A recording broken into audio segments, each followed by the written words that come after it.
We are what we repeatedly do. These are the words of Aristotle, so while it might seem that habits are a trending topic right now, people have known of their importance as far as 2,500 years ago. And I can see why. This year, I decided to scratch my yearly goals and instead focus on habits, on doing a few things consistently all the time, and it has yielded tremendous results. But these are not your typical workouts, journal, and drink more water type of habit. Why don't you see for yourself?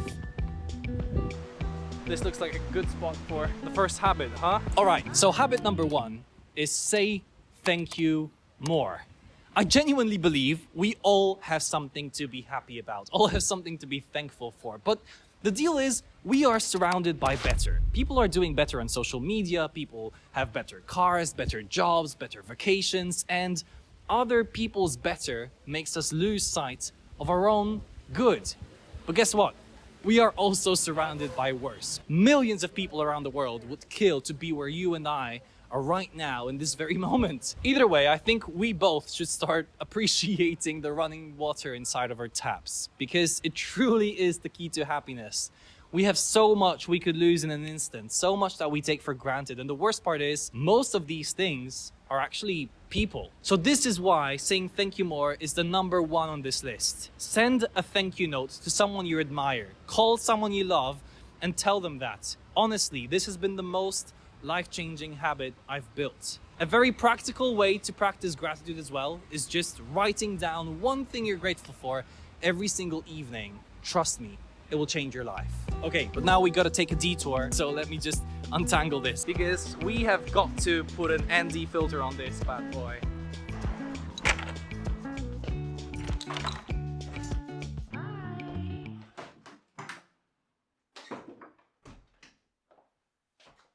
We're home. Number 2, slow down. This one is rather controversial, I know, because we live in a world that tells us we need to give it our 2000% in order to become successful. And there is some truth to this. Hard work is required to build something you're proud of, but this doesn't mean that we should drive at 7, 8, 9,000 RPMs all the time. You'll gut the engine, for God's sake.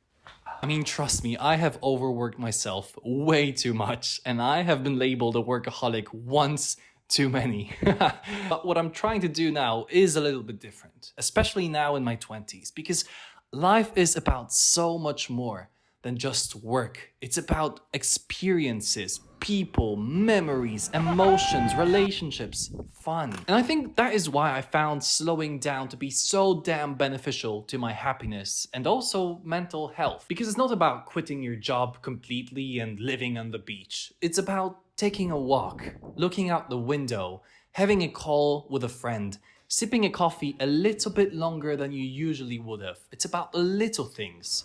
Just giving yourself a bit more peace and a little bit more time, being patient. There's this quote that's pretty popular on TikTok now, although it might have been like a month ago because I'm a boomer, but it goes something along the lines of, life moves pretty fast. If you don't stop and look around once in a while, you might just miss it. So don't forget to slow down from time to time, even if just for a 10-minute meditation. Should we go to the roof?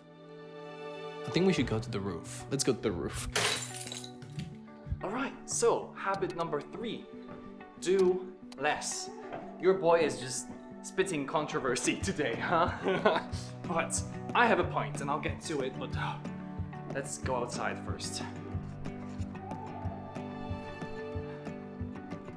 Okay, so doing less, guys. Imagine this, your mom is asking you to clean the floor or the car or anything, and usually it takes like no time at all to get most of it shining. But there's this one spot which you have to rub and you spend almost exactly as much rubbing that little spot than the entire rest of the floor. That is the Pareto principle in action. The Pareto principle states that 20% of all of your action brings 80% of the results. So just imagine that you and I, we only focused on the 20% of everything that we do currently that brings 80% of all of our results. How much happier would be, how much less stressed out and anxious, how much more free time we'd have, and just freedom to do what we love. As I mentioned on this channel before, if you have 10 nails to hammer down, you'll never focus on each of them as much as you should have. But if you have just one, there's no big deal, is there? So choose something that yields the best results for you and focus on that completely. Oh yeah, and just like a tip from right now, if you don't know how to do that, just move abroad, man. Me being here has helped me so much with limiting the amounts of shit that I have to deal with. Okay, let's go. Habit number 4, stay a beginner. Now, I just moved halfway across Europe, so I have to use this metaphor. If you live in the town you've lived in your entire life, you probably feel pretty good in it. You feel comfortable walking around the streets, knowing that you probably will find your way. But you and I both know that no growth happens in comfort. This does not mean you have to move cities in order to grow. You just have to go in without feeling like you know everything. Okay, so there's beauty to that, but it's kind of annoying at the same time. But what I mean is that whenever you get slightly good at something, or even an expert, it's very easy to feel like, okay, I got the hang of it, there's no need for more learning. But that is not the case. Leave your ego behind and go looking for a lesson everywhere you go. Staying a beginner will make you actually more attentive to detail and open to learning from every little experience. Read books, watch documentaries, talk to people you disagree with, and do not become an expert too fast. Okay, it's beginning to rain. Let's leave this place now. And habit number 5, be scared. This one I got directly from my biggest business hero, Chris Do. I asked him, what is one habit that you've managed to build that has dramatically increased the quality of your life? He stopped, thought for a little, and suddenly answered, leaning into my fears. Now, that's not the most popular habit out there, right? But I was just fascinated by it because it's so true. Even just me reaching out to him, that was very scary. Then I was sitting in the restaurant waiting for him to arrive. I was thinking all of these things, trembling with nerves. What if he's gonna call me out? What am I even doing here? But I did it because I was scared. So whenever you have this tingling feeling, this nervous instinct that you shouldn't do something, ask yourself, shouldn't I? And unless it's something recklessly stupid, do it.